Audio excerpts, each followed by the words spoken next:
I've gotten some really great questions about the uncensored identity, so I want to take some time to answer those for you. If we haven't met yet, my name is Ryan.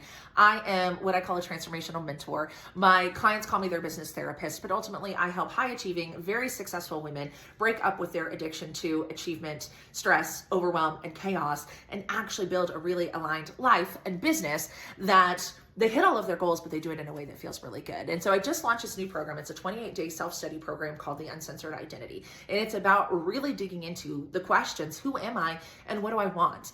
And a lot of people have been like, I don't even know what identity work is, or I wouldn't even know where to start. And so what I actually have done is breaking it apart into 4 really clear sections of how do we go through this study of ourselves. And what really inspired this was that I think we spend so much time studying, right? We study our craft, we study sales, we study marketing, we study business, we study psychology, right? We study the market, we study trends, we study other people in our industry, we listen to podcasts, we listen to books, and those things are great. Education is so powerful and so important. But the one thing that we don't study is the thing that gets us the highest return on investment, which is when we take the time to study ourselves, to know who you are at your core, not who the world taught you to be, is when you take all of your power back and you put it back inside of you so you can create in a really aligned way. And that is the work I do with my clients, is we take back all the power that we have in our titles, in our jobs, in our external significance, in our lack of worthiness, in the stories that we have been raised with, and we take all that power back and we put it inside of us and we start directing that energy towards what we want. So identity work really starts with understanding, who am I, right? Because the world has told us over and over again who we are. And it was told by our parents, where we were raised, where we went to school, where you went to college, the industry that you work in, who knows where it came from. But most of us are not living by an identity that is ours. We are living by an identity that was given to us by the outside world. And that's why I believe so many people feel unhappy, or they feel stuck, or they feel unfulfilled, or they feel like it doesn't matter how much they achieve, they never feel like they're enough. And so often that is because, again, our identity is outside of ourselves. It is in things that are outside of us. And when we feel really, truly aligned and happy and live from a place of, I'm good no matter what happens outside of me, that's where the power is. It's able to say, hey, that deal is falling apart and I'm still okay, right? This job is not for me and I have to leave this and I'm still okay, right? This relationship isn't fulfilling me anymore and I'm still okay. That's what we're trying to do here, right? And I think the reason a lot of people get this wrong is because they're trying to change their identity to change something in the outside world. I want to change my identity so that I can get a different job. I want to change my identity so that I can get a different, or I can fix my relationship, or so I can make more money. That was my story, right? All I wanted to do was manifest money. What I very quickly learned is manifesting money isn't going to make you love yourself. Changing your job's not going to make you love yourself. Nothing is going to make you love yourself until you sit down and study you. And so what this program is really about is this deep dive study into you. And it's only 28 days, but it will absolutely positively change your life, because when you take the time to ask yourself the questions, who am I? What did I want? How did I get here? How many of these stories are serving me? Which one of these stories aren't serving me? And we really start pulling the layers back on those things. You're going to discover a whole lot of shit about yourself that maybe you haven't thought about in years, right? Maybe you haven't thought about how creative you are in certain ways. Maybe you haven't thought about, those red flags you ignored in that relationship 20 years ago, and here you are living it. Maybe you haven't thought about the fact that, do I even fucking want to drive that car? Or did I just think that that car was going to give me the amount of money that was finally going to make me a happy person? That was my story, for the record, right? But when we really start to think about what do I want without worrying about judgment from the outside world, then we can start aligning our decisions with that. But right now we're making decisions based on somebody else's shit. And that's why we feel so shitty. So I'm going to pull apart what the 4 different kind of steps are in this 28-day program. So first and foremost, we start with the foundations of identity and values. So that is really, that first week is really about understanding who you are, what you value, what's important to you. And this is a lot of reflection. This is a lot of pulling stories apart. I give you a lot of questions and tools to do this. This isn't something you're going to have to do on your own, but we have to first set that foundational idea of like, what do I value? What's really important to me? How do I want to spend my time? How do I want my life to look? How do I want my life to feel? Because when you can get a better understanding of that, then we can start being intentional creators, right? And then from there, we move into unraveling the beliefs and the conditioning, right? Where did these stories come from? What identities are we wearing that aren't ours? What beliefs do we have that aren't serving us or that we'd like to move forward on?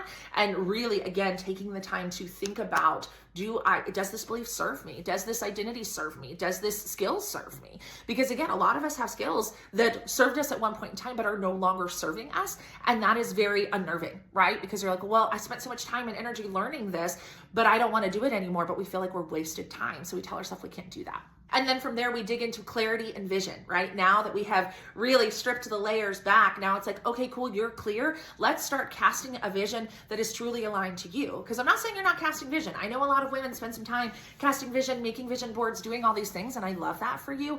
And is it yours, right? Because I'm going to give you a very specific story. I used to think that what I wanted was to make a shit ton of money, and I wanted to drive a G-Wagon, and I wanted to go on bougie vacations, and I wanted, a big fancy house, and I wanted all of these things. And there's nothing wrong with those things. But the more that I pulled apart my identity and who I truly am in my core, I don't think I really want those things. Like, I just don't think a G-Wagon is on my roadmap. I don't know, never say never, right? But when I think about it, I'm like, no, what I really want is a boat and a Jeep and an RV and then a barndominium to put all of those toys, and then land to go ride four-wheelers on.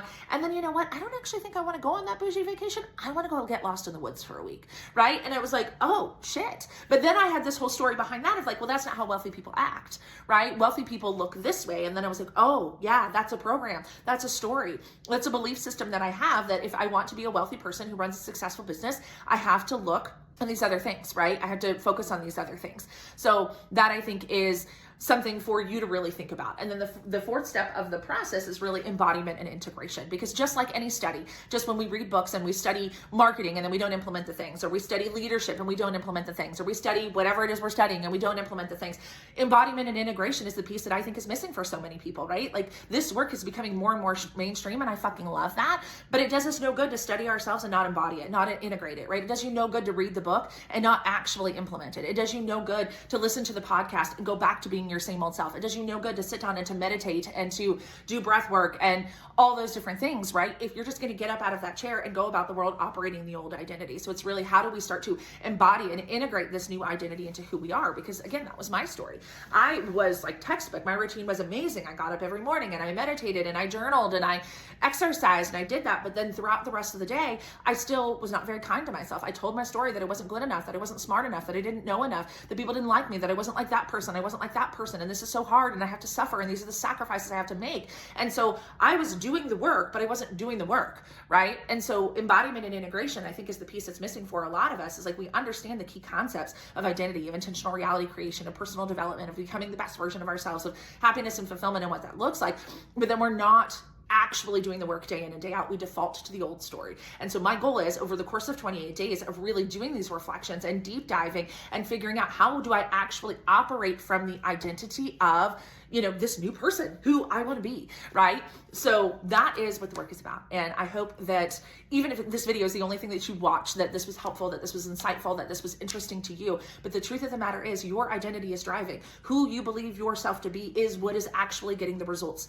that you want out of life. So if you believe yourself to be somebody who isn't very lucky, or believes yourself that good things don't happen to you, or that you're just not meant to be rich, or you're just not meant to be successful, or you're just not meant to win, or things are just harder for you, or things just don't work out for you, or you're just not a lucky person, then that is 110% what your life is going to look like. But if you believe yourself to be the creator of your reality, you believe yourself to be whole and worthy and complete and beautiful and smart and funny just because you fucking exist, then that's how your world will look. So if you haven't taken the time to study you, like you've studied your job, like you've studied your business, like you've studied so many other things, that is why you don't have the results that you want. That's why you're living a life that doesn't feel like you. That's why you constantly feel stuck and frustrated. That's why you constantly feel like you're never enough, because you're operating from an identity that isn't yours.